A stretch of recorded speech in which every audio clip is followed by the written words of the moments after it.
క్రీస్తునందు మనకు ఎంత విలువైన స్థానాన్ని దేవుడు అనుగ్రహించుచున్నాడో ఎప్పుడైనా ఆలోచించారా? మనము జీవము కలిగిన దేవుని యొక్క పట్టణమునకు అనగా పరలోకపు యెరూషలేమునకు, జ్యేష్ఠుల సంఘమునకు, దేవుని యొక్క అత్యున్నతమైన పరిశుద్ధుల పరివారము అనగా సంపూర్ణ సిద్ధి పొందిన ఆత్మల యొద్దకు మనం వచ్చామండి. ఇంత ఘనమైన స్థానాన్ని తండ్రి అయిన దేవుడు తన కుమారుని యందు విశ్వాసం ఉంచిన వారికి అనుగ్రహించి ఉన్నాడు.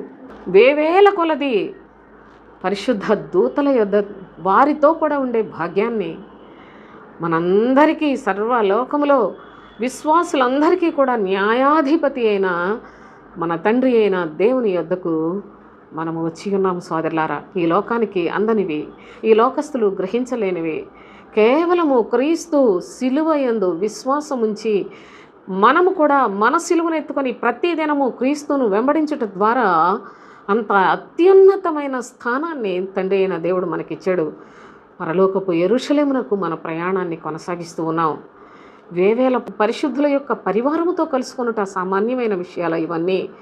ఇంత ఘనమైన దేవుని యొక్క సముఖంలో బ్రతికే బ్రతుకును చాలా అల్పంగా చెత్త పనికి మాలిన వాటి కోసం ఆశించి విశ్వాస జీవితంలో వెనుక తిరిగిపోయిన వారు, భ్రష్టులైపోయిన వాళ్ళు, అటు ఇటు చూసేవాళ్ళు, ఇంకా శరీర సంబంధమైన దురాశలకు బానిసలైపోయిన వాళ్ళు, ప్రతి చిన్నదాన్ని ఆశించేవాళ్ళు దేవుని యొక్క రాజ్యానికి పనికిరారు అనే సత్యాన్ని కూడా తెలియచేస్తూ క్రీస్తునందు విశ్వాసం ఉంచిన మన యొక్క జీవితాల్లో ఘనమైన స్థానాన్ని తండ్రి అయిన దేవుడు ఘనమైన నివాసాన్ని మనకు అనుగ్రహించి ఆయన మహిమలో యుగయుగములు ఉండడానికి ఇంత కృపలను అనుగ్రహిస్తే వాటిని పోగొట్టుకొని లోకంలో లోక సంబంధమైన వాటి మీద మనసు పెట్టుకొని ఎక్కడికి వెళ్ళిపోతారండి?